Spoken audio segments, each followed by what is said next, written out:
ఇంకా కోటేశ్వరరావు నేను చిన్నప్పటి నుంచి గోళీలు ఆడుకునే సమయం నుంచి 10th క్లాస్ వరకు కలిసి చదువుకున్నాం.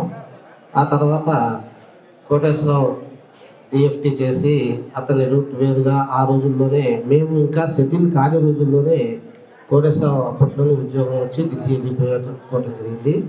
తర్వాత చాలా సంవత్సరాలు మా మధ్య గ్యాప్ వచ్చింది. ఆ తర్వాత నేను చాలా రోజుల తర్వాత కోటేశ్వరరావు నీకు టచ్లో లేను కదా, అయితే నేను చాలా సంవత్సరాల తర్వాత కోటేశ్వరరావు నెంబర్ నేను తీసుకొని కోటేశ్వరరావుని ఖచ్చితంగా నేను జీవితంలో గుర్తుపెట్టుకోవాలి అని నాకు ఒక ఇన్సిడెంట్ జరిగింది వాళ్ళ నాన్న గురించి. ఇది నేను కోటేశ్వరరావు గారికి కూడా చెప్పలేదు, ఇప్పుడు కోటేశ్వరరావు కూడా వినాల్సిందే కోరుతున్నాను. నేను 2006 సంవత్సరంలో దక్షిణ భారత హిందీ ప్రచార సభ సెంట్రల్ గవర్నమెంట్ యూనివర్సిటీకి కౌన్సిల్ మెంబర్గా ఎలక్ట్ అయ్యాను. ఆ కౌన్సిల్లో 24 మంది మెంబర్స్ ఉంటారు ఆల్ ఇండియా వైడ్. దానికి ఎవరు రాష్ట్రపతిగా ఉంటే వాళ్ళు ఆ కౌన్సిల్కి అధ్యక్షులుగా ఉంటారు. ఆ కౌన్సిల్ వాళ్ళు, అది యూనివర్సిటీ, ప్రతి సంవత్సరము జరిగేటువంటి స్నాతకోత్సవంలో ఒకరికి గౌరవ పిహెచ్డి ఇస్తారు, కాన్వకేషన్ అంటారు. మేము ఆ సంవత్సరం నా అదృష్టం ఏంటంటే నేను ఎలక్ట్ అయినటువంటి సంవత్సరమే వారు ఆ హైకమాండ్ వాళ్ళు మన మన అక్కినేని నాగేశ్వరరావు గారికి గౌరవ డాక్టరేట్ ఇవ్వటానికి నిర్ణయించారు. నా అదృష్టం ఏంటంటే ఆ కమిటీలో నేను ఉన్నబట్టి ఆ స్టేజీలో నేను కూర్చోగలిగాను. ఆ స్టేజీ మీద నేను ఉన్నప్పుడు అక్కినేని నాగేశ్వరరావు గారి దగ్గరికి వెళ్ళి ఇట్లా నమస్కారం పెట్టి, సార్ నా పేరు ఎస్సీఎం సుబాని సార్, నేను ఇట్లా సత్తెనపల్లి గుంటూరు జిల్లా అనగానే ఆయన, మీ వావిలాల గోపాలకృష్ణయ్య గారు మీ ఊరే కదా అన్నారు. అవును సార్ అన్నా. సాధుబొమ్మ హాస్టల్ నడుస్తుందా అన్నారు. సాధుబొమ్మ గారట, ఆయన తెలుసట. సార్ సాధుబొమ్మ గారి గురించి అడిగారు సార్ ఆయన.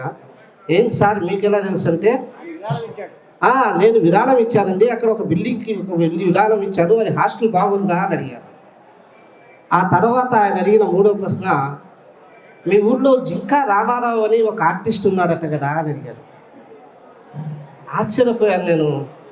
అప్పటిదాకా నాకు అసలు జింకా కోటేశ్వరరావు నా మిత్రుడు, వాళ్ళ నాన్నగారు అక్కినేని నాగేశ్వరరావు గారు అడిగేంత స్థాయికి ఎదిగారే అని అది మనసులో పెట్టుకొని అప్పటి నుంచి జింకా రామారావు గారి యొక్క గొప్పతనాన్ని నేను గ్రహించి కోటేశ్వరరావుతో అప్పుడు టచ్లో లేని వాటిని కూడా నెంబర్ తీసుకొని ఈ విషయం కూడా కోటేశ్వరరావు చెప్పకుండా నేను ఎప్పటికప్పుడు కోటేశ్వరరావుతో అప్పటి నుంచి టచ్లోనే ఉంటున్నాను.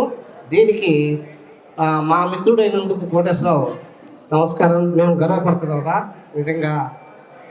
మరి అలాంటి ఒక ప్రముఖమైనటువంటి కళాకారులు పుట్టినటువంటి ఈ గడ్డ మేమైతే చూడలేదు అంతకుముందు. బ్రహ్మానందం గారు, నాగూరు బాబు గారు ఈ ఊరి నుంచి వెళ్ళారని చెప్తుంటారు. మా నాన్నగారు చెప్తుంటారు, వీళ్ళంతా మా నాన్నగారి దగ్గర చదువుకున్న వాళ్ళంట.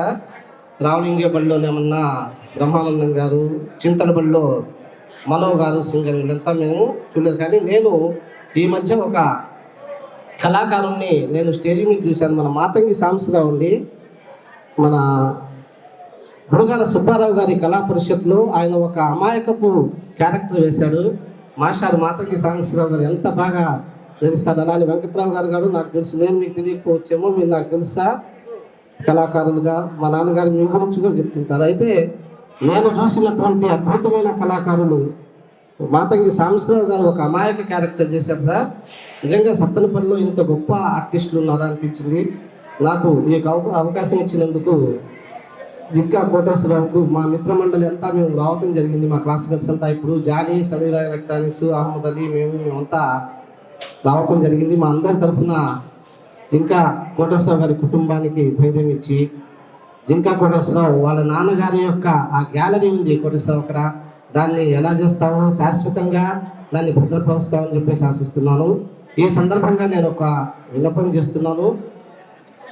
మీ నాన్నగారి యొక్క జయంతి రోజున కానీ లేదా వర్ధంతి రోజున కానీ మా స్కూల్లో పిల్లలకి ఒక డ్రాయింగ్ పోటీ పెట్టి ఆయన పేరు మీద ప్రతి సంవత్సరం ఏదన్నా అవకాశం ఉంటే ప్రైజెస్ ఇచ్చి ఆయన పేరు ప్రతిసారి తలుచుకునేటువంటి ఒక కార్యక్రమం. అంటే నేను సలహా ఇవ్వగలను కానీ ఫైనాన్షియల్ నీది కాబట్టి ఆలోచించుకొని ఏదన్నా నువ్వు చేయగలిగినట్లయితే ప్రతి సంవత్సరము ఆ జింకా రామారావు గారి జయంతి ఉత్సవం కానీ వర్ధంతోత్సవాల సందర్భం కానీ మా స్కూల్లో విద్యార్థుల యొక్క ఆర్టిస్టుని వాళ్ళ యొక్క కళని ప్రోత్సహించడం కోసం సహకరిస్తాము అని చెప్పేసి నేను ప్రార్థిస్తూ స్వర్గీయ జింకా రామారావు గారి ఆత్మకు శాంతి కలగాలని మనసారా కోరుకుంటూ ముగిస్తున్నాను.